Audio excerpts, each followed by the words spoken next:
ते का पन्हागडचा main point मानला जातो, हा मार्ग मानला जातो. तर तुम्ही पहिल्यांदा इथं काय म्हणा की बघायला पण काय नाही, एक साधा कच्चा रोड दिलेला आहे, तरी पण तुम्ही हा मेन पॉईंट म्हणताय कशामुळे किंवा काय झालं. कारण ज्या भूमीला आणि आमचा पन्हागडचा जो इतिहास घडला तो या मार्गापासून घडला गेला आहे. म्हणून पन्हागडचा मेन पॉईंट मानला जातो आणि शिवाजीराजांचे ज्याच कोण पाय लागले ती याच भूमीला याच ठिकाणी. म्हणून पन्हागडचा मेन पॉईंट मानला जातो. तर हा मार्ग आहे, त्या मार्गाचं नाव आहे राजदिंडी मार्ग. म्हणजे राजांची दिंडी गेली म्हणून याला राजदिंडी असं नाव दिलं गेलं. तसे इथून राजांची दिंडी कशाने गेली किंवा का गेली, तर ज्यावेळेला इथं सिद्धीजाने वेढा टाकला होता आणि 6 महिने गेल्यानंतर इथलं धान्य संपत येतं, म्हणून गनिमी कावा करून शिवाजी विषाडला जे निसटतात ते ह्याच मार्गाने उतरून या झाडीतून लपट आपल्या समोर पठार डोंगर आहे, त्याचं नाव आहे मसाई पठार. अशी 7 पठार आहेत आणि 7व्या पठारावर एक पांडवदरी म्हणून आहे. त्या पांडवदरीतून उतरून शिवाजी विषाडला जे निसटले त्या मार्गाने निसटले आहेत. तसं ज्यावेळेला त्या सिद्धीजाचा वेढा असूनही शिवाजी कशा रूपी निसून गेलेले आहे, त्या शिवाजीने ते गनिमी कावा केला गेला आहे. तर म्हणजे काय की इकडे सिद्धीजाला तर खुश राखायचं आहे, म्हणजे इकडे सिद्धीजाला आधी निरोप दिला जातो की आम्ही तुम्हाला शरण गेलेलो आहोत आणि जी काय त्याची बोलणी असेल ते आम्ही स्वतःहून करतो. आणि त्याच्याच संधीचा फायदा उठवून इथे एक पती शिवाजी होता, डुप्लेकी शिवाजी होते, त्याचं नाव होतं शिवा काशीद. म्हणजे शिवाजी महाराजांच्या सारखाच हुबेहूब दिसणारा जे व्यक्ती त्या शिवा काशीद होता. सेनापती मावळाचा कोणीही नव्हता, एक गरीब घरातला हजामची दाढी करून तो पोट भरणारा व्यक्ती होती. आणि त्याला बोलून घेतलं जातं आणि बोलून घेतल्यानंतर पहिल्यांदा त्याला सगळ्या हकीकत पहिल्यांदा सांगितलं जातं, तुम्हाला कशासाठी बोलवलं, तिथे गेल्यानंतर बोलायचं कसं, काय करायचं कसं, हे सगळं त्याला ट्रेनिंग हे दिलं जातं. आणि ट्रेनिंग झाल्यानंतर शिवाजींच्या मनामध्ये लास्टला शंका येते, आपण ह्याच्यावर बळजबरीने ते ह्याला पाठवत नाही ना, हे पाहण्यासाठी. म्हणून शिवाजी त्याला एक प्रश्न करतात की माझ्या मनामध्ये एक शंका येते, ती तुम्हाला विचारू का. म्हणजे शिवाजी शिवाकाशीला किती आदर देतात हे आपल्याला ह्याच्यावरून समजतं. आणि शिवाकाशी शिवाजींची कशी परीक्षा पाहतो ती आपल्याला ह्याच्यावरून इथं समजतं. त्याच वेळेला शिवाकाशी शिवाजीराजांना काय म्हणतो की तुमची कुठलाही प्रश्न असून देईल, कुठल्याही मनामध्ये शंका असून देईल, ती मला विचारा, मी परत त्याचं फोड करून सांगायला तयार आहे. असं बोलताच नाही.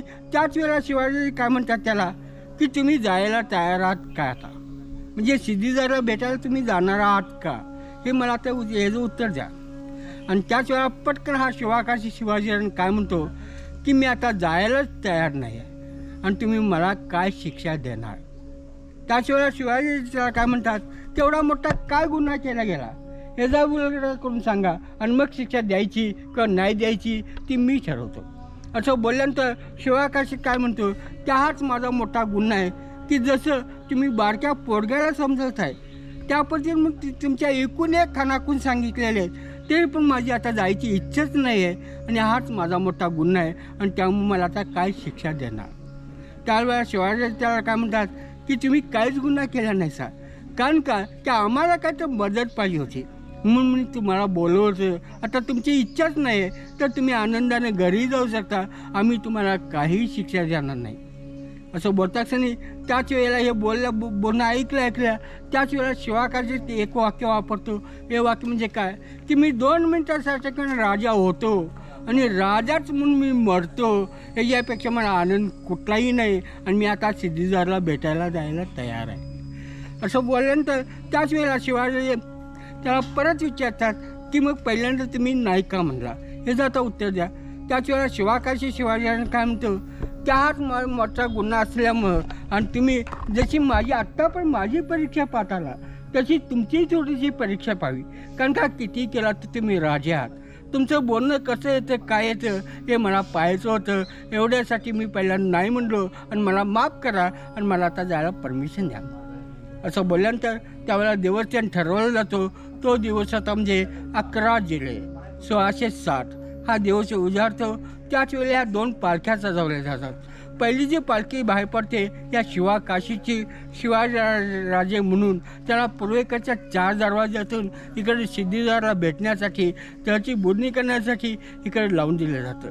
आणि त्याच्याच संधीचा फायदा उठून जवळजवळ 1.5 तासानंतर आपले खरे शिवाजीराजे म्हणजे दुसरी पालखी बाहेर पडते ती ह्याच मार्गाने उतरून या झाडीतून लपत आपल्या समोरच्या पटावर शिवाजी विषाडला निसटून गेले.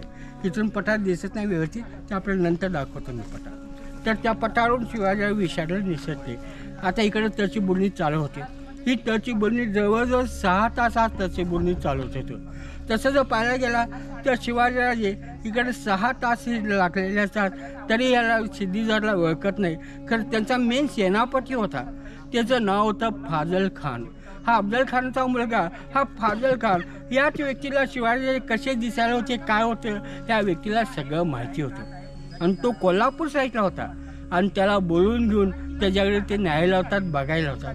आणि ज्याला तो बघत असतो त्याच वेळेला त्याला थोडी शंका येते आणि त्याच वेळेला हा पटकन काय म्हणतो का नकली शिवाजीराजे आहेत, एक खरे शिवाजीराजे नाही आहेत, एक खोटे शिवाजीराजे आहेत असं बोलताच नाही. त्यावेळेला त्याच्याची सिद्दीजारा त्याच्यावर चिडतो आणि चिडून त्याला विचारतो की तुम्ही कशावरून ओळखलं का नकली शिवाजीराजे.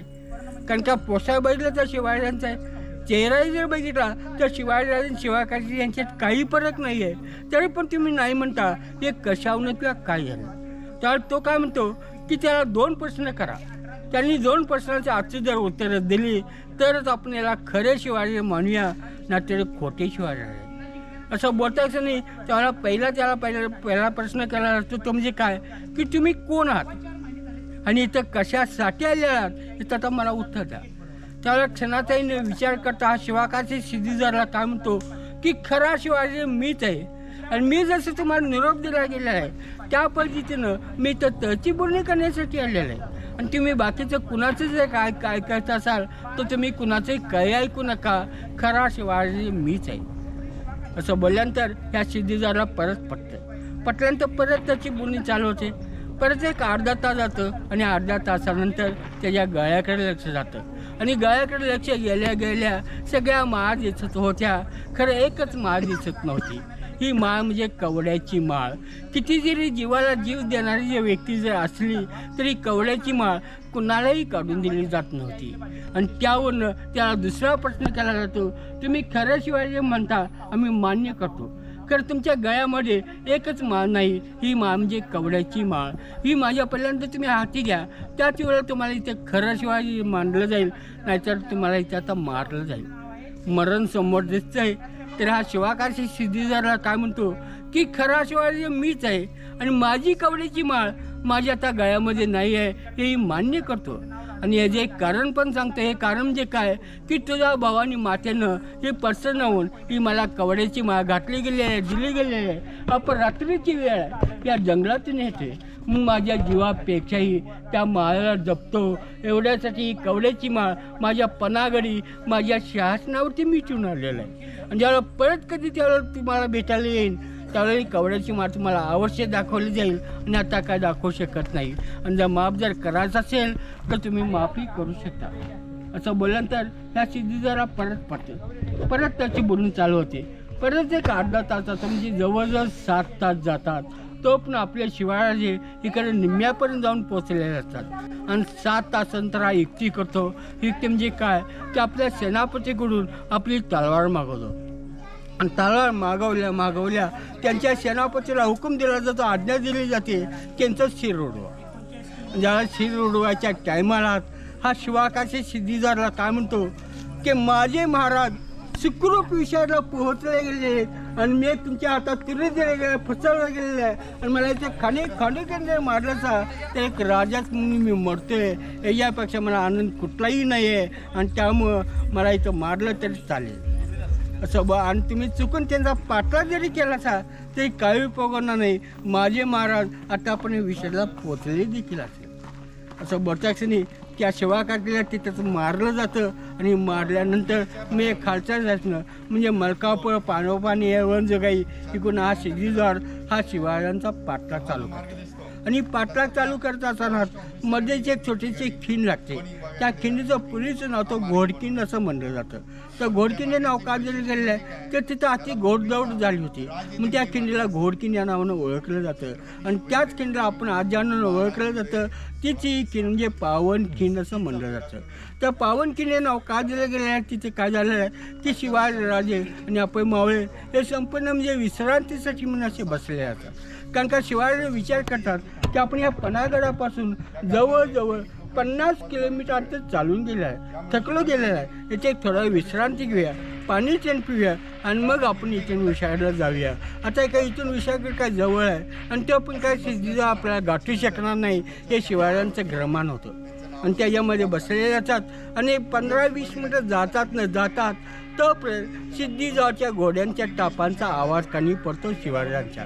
त्याच वेळेला शिवाजी उद्गारतात की माझ्या भावाला म्हणजे ज्या शिवाकार्याने भाव मानला जातो म्हणजे त्याला मारलं गेलेलं आहे आणि मगच माझ्याने पाठला चालू केला गेला आहे. तर इथं अडवणार कोण, इथं थोपवणार कोण? त्यातूनच एक किल्लेदार म्हणजेच बाजीप्रभू देशपांडे म्हणतात की तुम्ही आता इथून सुखरूप विशाळला जा आणि विशाळला गेल्यानंतर तिथे पोचल्याची निशाणी म्हणून मला एक 5 तोफींची सलामी द्या. आणि जोपर्यंत तुमच्या ह्या 5 तोफींचा आवाज ऐकू येत नाही तोपर्यंत किती सिद्धी हिंदेल मी एकटा इथं तोपायला तयार आहे आणि जेवढं तुम्हाला लवकर जाता येईल तेवढाच इथून निघायचा प्रयत्न करा. असं बोलल्यानंतर शिवाजींचा तिथेही नाईलाज होतो. तिथून शिवाजी विशाळगडाला निघून जातात आणि बाजीप्रभू देशपांडे आणि त्यांच्या सेवेशी म्हणून फक्त 60 ते 70 मावळ ठेवले जातात आणि बाकीचे जे सैन्य आहे ते शिवाजी विशाळगडाकडे घेऊन जातात. तिकडे लढाई चालू होते. ही लढाई जवळजवळ 4 तास लढाई चालू असते. तसं जर पाहायला गेला तर शिवाजींना त्या खिंडीपासून विशाळला जायला फक्त 1 तास लागत होता. खरं यांना 4 तास लागलेले असतात. याचं कारण का की तिकडे वेढा होता हा म्हणजे सुरव्यांचा वेढा होता. म्हणजे शिवाजींना तिथेही प्रत्यक्ष लढाई करावी लागली आणि त्यांना शरणागत हे करून मगच आतमध्ये घुसायचं होतं. एवढ्यासाठी त्यांना एवढा वेळ लागला होता आणि याच्यामध्ये 4 तास जातात. आणि जेव्हा 4 तास गेल्यानंतर ज्यावेळेला शिवाजी विशाळगडच्या पायथ्याला पोचतात त्याच वेळेला आपल्या तिथल्या वरच्या किल्लेदाराला हुकूम दिला जातो, आज्ञा दिली जाते की आधी तोपेला बत्ती द्या आणि माझ्या बाजींना कळू द्या. त्यावेळेला तिथला किल्लेदार पटकन ओळखतो आणि ओळखला किल्लेदार शिवाजींना काय म्हणतो की तुम्ही जोपर्यंत या टोपेबत्ती येत नाही आणि तुमच्या हाताने या टोपेला बत्ती देत नाही तोपर्यंत मी काय बत्ती देणार नाही. माझं काय करायचं असेल ते करू शकता. असं बोलल्यानंतर शिवाजींचा तिथं नाईलाज होतं. त्यावेळेला तिथं थोडा राग येतो आणि रागाच्या भरात हा किल्ला चढायला आले. चढत असताना त्याला परत त्याला हुकूम द्यायला तर हा किल्लेदार काय करणार नसतो. आणि ज्यावेळेला शिवाजीच्या गडावरची त्या टोपेवरची पोचायचं नाही तिथे काय प्रकार करतो की त्या किल्लेदाराच्या हातातली आधी मशाल हिसकावून घेतली जाते आणि हिसकावून घेतल्या तिकडं तोपेला बत्ती द्यायला लागले. आणि तोपेला बत्ती देता या किल्लेदाराला प्रश्न केला जातो की माझा हुकूम असूनही तुम्ही मानला का नाही. त्यावेळेस तिथला किल्लेदार शिवाजी काय म्हणतो की तुम्ही एक लास्टला एक वाक्य वापरत असाल ते म्हणजे काय की माझ्या बाजींना कळू द्या. म्हणजेच बाजीप्रभू देशपांड्यांना काय ना काय ते कळू देईल. कारण का त्या तुमचा डावात आहे. जसं तानाजी माझं तुमचा उजवात आहे तसंच बाजीप्रभू देशपांडे हा तुमचा डावात आहे. आणि कधी न सोडून तुम्हाला जाणारी व्यक्ती म्हणजे हे बाजीप्रभू देशपांडे आहेत. आणि हे मला ग्रुपमध्ये आपल्या ह्या ग्रुपमध्ये कुठेही दिसलं नाहीत आणि तेही कुठेच थांबून त्यांनी तुमच्याकडून काय तर वजवून घेतलं असणार आहे, तुम्हाला काय तर सांगितलं असणार आहे. हे ओळखून मी या तोपेला बत्ती दिलेली नाही आहे. यामध्ये जर काय चुकलं जर असेल तुम्ही जी काही शिक्षा द्याल ती मी आनंदानं आत्ताच आहे ते बघायला तयार आहे. असं बोलल्यानंतर शिवाजी ते थोडे हसतात आणि हसल्याने तिकडे तोपेला बत्ती दिली जाते. तोफी संपूर्ण जंगलामध्ये फुटली जाते. संपूर्ण आवाज दुमदुमला जातो आणि तोच आवाज बाजीप्रभू देशपांडेच्या पहिल्या तोफेचा आवाज कानी पडतो. त्याच वेळेला बाजीप्रभू देशपांडे तरी आपल्या मावांना पोहोचून द्यायचं आपल्या मावांना सांगतात की आपल्याला एक तोफेचा आवाज आलेला आहे. म्हणजेच आपले शिवाजी सुखरूप विशाळला पोहोचले गेले. तरी का आपण काय लढाई काय थांबवायची नाही आहे, लढाई चालू ठेवायची आहे. आणि लढाई चालूच असते आणि असं बोलत असताना तोपर्यंत दुसऱ्या तोफेचा आवाज येतो, दुसरा येतो, तिसरा येतो आणि जेव्हा तिसऱ्या तोफेचा आवाज येतो त्याच वेळेला बाजीप्रभू देशपांडे आपल्या मावांना आपल्या मावांना सांगतात की आपल्या ह्या जंगलामध्ये तुम्हाला जिकडं पळता येईल, जिकडं तुम्हाला लपता येईल तिकडं तुम्ही लपायचं बघा, पाळायचं बघा. आणि विशाळगडी जाऊन शिवाजींना माझा एक निरोप द्यायचा आहे. तो म्हणजे काय की मी जर तुम्हाला वचन दिलं गेलेलं आहे त्या पद्धतीने मी तर वागत आहोत आणि अजूनही वागणार आहोत. एवढाच फक्त निरोप द्यायचा, बाकीचं काहीही सांगू नका. त्यावेळेला आपले मावळे पसार होत राहतात आणि पसार होत असताना तोपर्यंत चौथ्या तोफेचा आवाज येतो. म्हणजे ज्यावेळेला चौथ्या तोफेचा आवाज येतो त्याच वेळेला नेमकं बाजीपूर देशपांडेचं ते शिरे उडलं जातं. तरी त्यांचं धडे लढतच राहतं. इतिहासात नोंद आहे की शिर नसताना 600 सैन्य त्या किल्ल्यामध्ये बाजीपूर देशपांडेने एकट्याने मारलं गेलेलं आहे. आणि असं बोलत असं लढाई चालू असताना तोपर्यंत 5व्या तोफेचा आवाज येतो. जेव्हा 5व्या तोफेचा आवाज येतो त्याच वेळेला त्यांच्या लास्ट तोंडातून वाक्य येतं ते म्हणजे हर हर महादेव म्हणतात आणि तिथे ते प्राणगती पावतात. म्हणजे ही पावनखिंड म्हटलं जातं. तर ते बाजीपूर अमर झाले, पावन झाले, मग त्या खिंडीला पावनखिंड या नावानं ओळखलं जातं. तशा गाडून त्यांचं स्मारक राहावं या त्यांची आठवण राहावी याच्यासाठी जो बाजीपूर पॉईंट म्हटला जातो तोच आता वरती ते कट्ट्यासारखा छोटासा पॉईंट आहे.